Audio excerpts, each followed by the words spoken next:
YouTube, my name is Ash, and in today's video I'm going to be telling you the things that I wish I would have known before starting my trucking career, and more specifically hiring on with Schneider and doing their CDL apprenticeship school. This video might be kind of long, but hang in there because I'm going to be giving you a lot of good information and hopefully not blab too much, just so you know what you're going into before you start with Schneider. So the first couple of basic things that you need to know: they are booked out about a month in terms of hiring is concerned. So by the time you start your recruiting process to the time that you are sent out, at least for us, was a month. We started the process November 29th, so the end of November, beginning of December, and then we were flown out to Indiana on January 9th.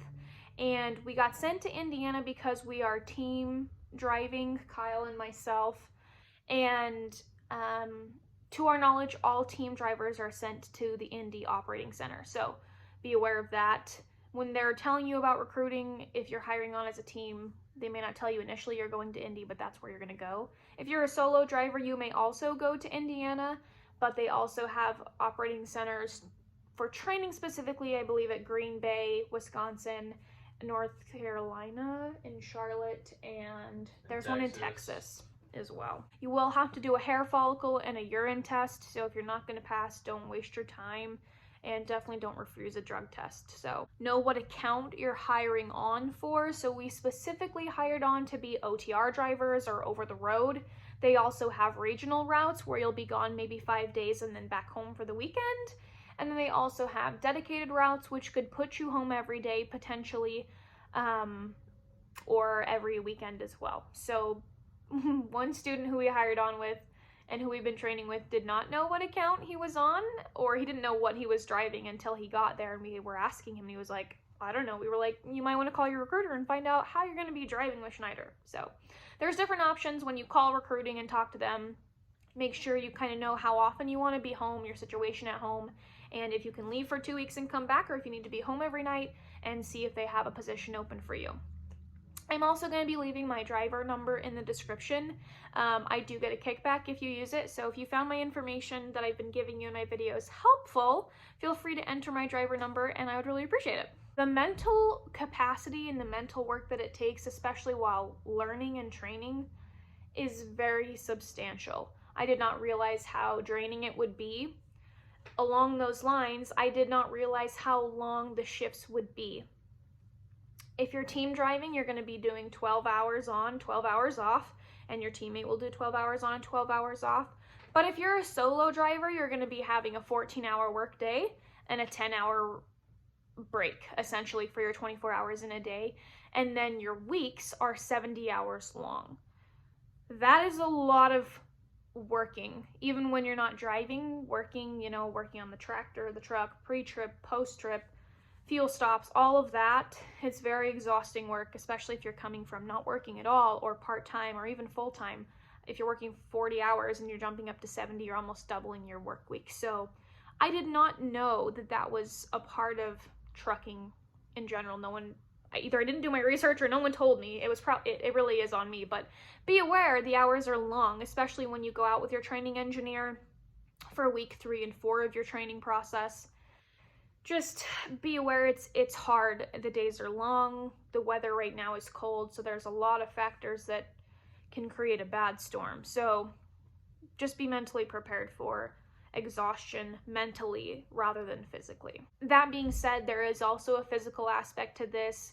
For example, when you're backing, they expect you to get out and look at your situation at least twice. So you're climbing in and out of the truck, you're walking around a 53-foot trailer, and how long is the tractor? 17 feet? 53 foot total. 50, well, the trailer is 53 feet, but how long is the tractor? Okay. It doesn't matter. Regardless, there is a lot of walking. Raising and lowering the landing gear, if you're a smaller person, could be difficult. You will build up some muscle. There is a walking aspect of it, and climbing in and out of the tractor could be hard for some people. So as much as there is a mental aspect, there's also a physical aspect. Schneider will reimburse you for your hazmat endorsement if you get it once you're hired on with them. So if you're thinking about getting your hazmat endorsement while obtaining your permit. Just wait and then get it once you hire on with Schneider, because once you're an employee and then you get it, then they'll pay you back. They do encourage you to get your hazmat endorsement because you'll be available for hazmat placard loads as opposed to drivers who won't. So if there's two drivers in the same place and one has their hazmat endorsement and one doesn't, they're going to send the load to the person with their hazmat endorsement, obviously. So there's just more options for freight, more loads, more miles, more money, which is what we like to hear. Meals that they give you at the cafeteria are very greasy and very heavy. It's hamburgers, cheeseburgers, French fries, really rich, heavy, unhealthy food. So be prepared for that. They do have a vending machine area, like a room where you can buy like a little salad or a granola bar. There's also a Kroger and a Walmart within 30 minutes of the operating center in Indy. So if you make friends and you want to all go for a drive, or if you want to Lyft yourself or Uber yourself there, you can get some healthier options for lunch, like a sandwich. But the food at some point made us very sick because we were not used to eating like that, and it's really not good for you. So just be aware that that is what the food is. It's cafeteria food, and it's very rich and very heavy. I forgot to talk about this. I'm sorry, this is kind of jumpy. But along with the 14-hour days and your 70-hour work weeks, your maximum driving time is 11 hours. So your body will get used to it, and we're still working on training ourselves to an 11 hours as well. But that's kind of what could be expected of you in terms of how much you can drive a day is 11 hours. So again, we're talking long work days here. The hotel that they're going to put you up in is very nice. Be aware that they 100% expect no alcohol there, even if you're of age.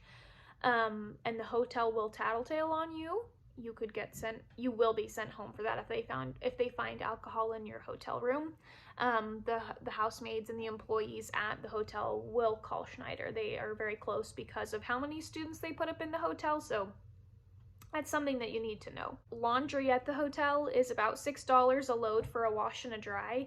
The washers are very small. They're not like the laundromat size. But if you haul your laundry to the operating center, oh shit, it's free. Sorry, I dropped my pen. So just plan to do it at the operating center so you don't have to spend any money. Schneider is not afraid to send you home because you're on Schneider's dollar and on Schneider's time. There are a couple of things that they will send you home for. If you fail your qualification road test, which happens at the beginning of week 2, they'll send you home. If you have an attitude problem, they could send you home. They're very big on phones, not having your phones out, especially while you're in the truck. And even smartwatches could get students sent home. We were told that by the instructors. There was someone who was sent home because they checked their smartwatch quickly while driving. So when they tell you to turn off your phone, and they will, just do it. It's not worth taking the chance. Some of the instructors are so strict that if they hear your phone go off, they'll kick you out of the class. So just don't take a chance. Just turn your phone off. There are multiple computer tests in addition to your road test that happen throughout the first 2 weeks. Every stage in reality is a test, like even week 3 and 4 when you're with your training engineer on the road, that is a whole test of its own, which is made up, the decision is made up to the TE essentially. But that being said, there's computer testing as well. They're not hard if you pay attention and if you read. Most of the time the answer is given to you on the test, and I mentioned that in a previous video, but you need to pay attention to the information they're telling you, because if you fail, sometimes they'll only give you 1 or 2 chances, and if you fail, they'll send you home. And students were sent home while we were there. So if something doesn't feel right, speak up. This is something they will tell you also, but intuition is very important, especially in this career field. So if you're out with your TE, for example, and it's snowy and you don't feel comfortable driving, say something. It's better than you getting in an accident and losing your job. So going along with that, you are the captain of your own ship, and I mentioned that in a previous video as well, but it's very important. There's going to be a lot of time for you to sit around and do nothing, like on an extended lunch break. Sometimes those happen to us. Well, often, actually. We were sitting around for an hour to 2 hours on a lunch. Take your course material out and study your pre-trip. set your brake pump down so you can be prepared for week 5 when you're tested for your CDL. Don't sit around and wait for someone to tell you what to do. If you've been sitting for 2 hours, that's probably a good time to go find your instructor or a trainer and ask why you're still sitting there. Ask if there's some place that you need to be. Ask if you can go out in the yard and back. Ask if you can look at a tractor and do an actual pre-trip outside.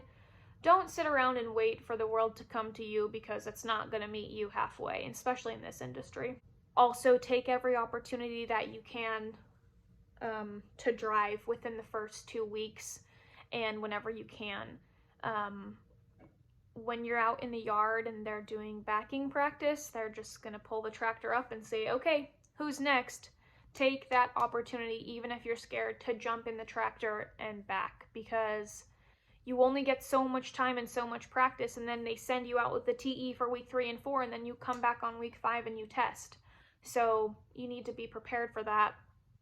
And it's not often that you're going to have the opportunity, and you're probably not going to get as much experience as you'd like, especially in the first 2 weeks. So if the opportunity presents itself for you to back or do a pre-trip, just take all the time that you can and be assertive about it, because again, if you don't get your CDL, it's not Schneider's fault, it's your fault, because there is opportunity available to you. You just have to take it. Every day is an interview, which you basically went over. But Yeah, every day really is an interview. They're not afraid to send you home, even though they are a mega carrier. They aren't Swift. They're not going to take every driver. They're serious about safety. They're serious about safety mainly. They're very concerned about that, which is great. That's exactly what you want when you're driving an 80,000-pound killing machine that could really do some damage and does often. So you need to show them that you can handle that responsibility when you're driving, and even when you're not. it's a 5-week interview with a ton of different people. Yeah. With all the trainers, with your TE, it's a 5-week interview with everybody.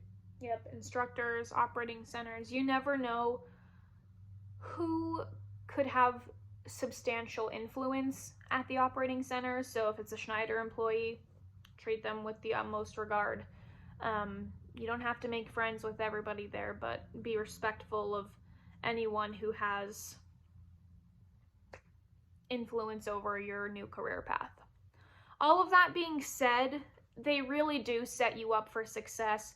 There's ample opportunity to back, and when you're out for 2 weeks over the road, you're going to gain a lot more experience and hopefully a lot more driving and mileage under your belt. If that's not happening, again, take control, call the operating center, talk to the people who are in charge of students and training and the CDL apprenticeship program to get to where you need to be so you can pass, and so you don't have to be held back or have any major setbacks if you can help it.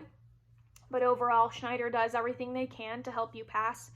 The instructors, for the most part, are all very good. They're very helpful. Ask any questions you have. There are no dumb questions. It's your job to learn and retain the information. So at week 5, you can get your CDL, go home, get your truck, and get on the road. So don't let all this information scare you. It's just a couple things that I wish that I would have known before we went out.